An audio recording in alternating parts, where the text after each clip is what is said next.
Ciao a tutti, stamattina parliamo di Ford. Poche settimane fa è uscita una notizia secondo la quale Ford ha deciso di abbandonare completamente il livello 3 nello sviluppo dei suoi veicoli autonomi. Ora la domanda che molti di voi si faranno è: ma cosa saranno mai questi veicoli di livello 3? Cosa vorrà mai dire? Non c'è un solo modello di self-driving car?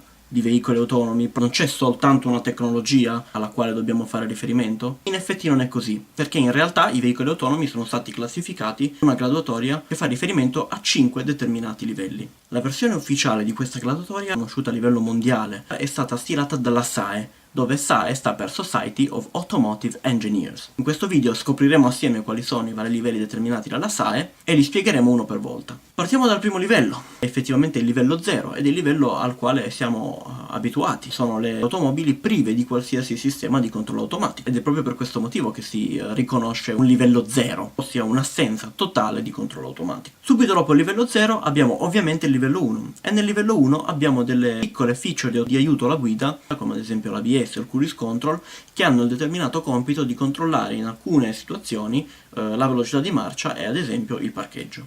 In questo livello il sistema automatico a bordo si occupa soprattutto di migliorare la sicurezza di marcia attraverso dei sistemi di supporto attivi. Quando passiamo a livello 2 facciamo un piccolo gradino in alto rispetto alla categoria dell'automazione, e in questo caso il sistema automatico in alcuni casi può agire direttamente sulla marcia del veicolo e per la precisione potrebbe agire sui pedali o sull'acceleratore. Nel terzo livello in effetti è una sorta di soglia oltre la quale facciamo una sorta di salto di qualità, ed è forse per quello che la Ford è molto dubbiosa sullo sviluppo di questo livello. In effetti il terzo livello permette al guidatore di abbandonare completamente il sistema di guida, cioè di abbandonare completamente l'attività di guida nelle situazioni nelle quali il veicolo è progettato per poter guidare in autonomia. Questo generalmente succede nelle condizioni ottimali, ad esempio in autostrada o dove ci sono condizioni di traffico limitate. Cosa fa il sistema? Potrebbe leggere i cartelli, può modificare la traiettoria del veicolo, può intervenire sui freni e sull'acceleratore. Il quarto livello è un gradino sotto alla completa autonomia. Il veicolo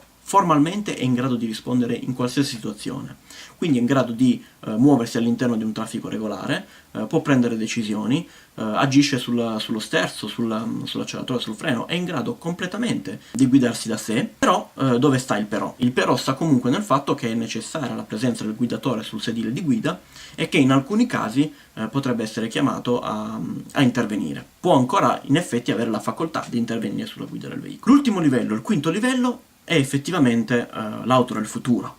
Le auto sono in grado di guidarsi completamente in maniera autonoma, ma la particolarità di questo livello rispetto al quarto è che manca completamente un'interfaccia di guida. Non c'è possibilità fisicamente per il guidatore, allorché sia seduto nel posto di guida, di intervenire sui comandi, perché i comandi non ci sono. Quindi in questo caso non c'è il volante, non ci sono i freni, non c'è il cambio, non c'è completamente nessuna possibilità di interazione tra il guidatore e il sistema automatico. Ora, ritornando un attimo sulla notizia di cui abbiamo parlato all'inizio del video, ossia la decisione di Ford di saltare completamente il livello 3 nello sviluppo dei suoi veicoli autonomi, ci chiediamo come mai.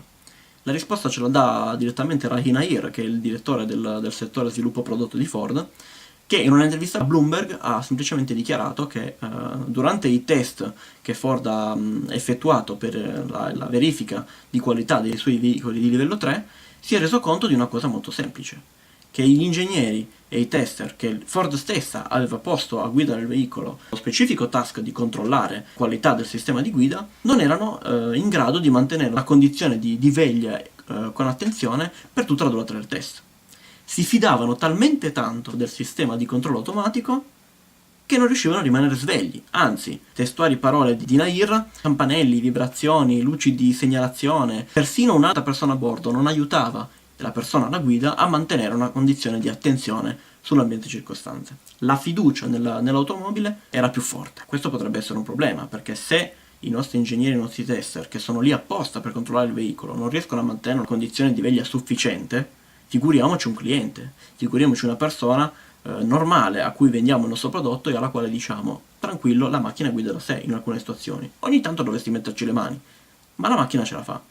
È molto probabile, come tra l'altro tristemente è già successo se guardiamo alla storia di Tesla e allo sviluppo dei suoi prodotti, che qualche situazione di pericolo potrebbe verificarsi. La troppa fiducia del guidatore nel sistema automatico di guida potrebbe essere la causa di una situazione di pericolo. Ford sale al livello 3 e decide, annunciando tra l'altro che entro il 2021 punta a mettere in campo dei veicoli autonomi simili Uber, punta nel 2021 a mettere sul territorio direttamente il livello 4 e 5. Ora, la realtà qual è? Non sappiamo esattamente quale sarà la tecnica di business che vincerà, quindi non sappiamo quando succederà, quando potremo finalmente chiamare un taxi che ci venga a prendere sotto casa senza che nessuno lo guidi. Ma una cosa è certa, siamo vicini.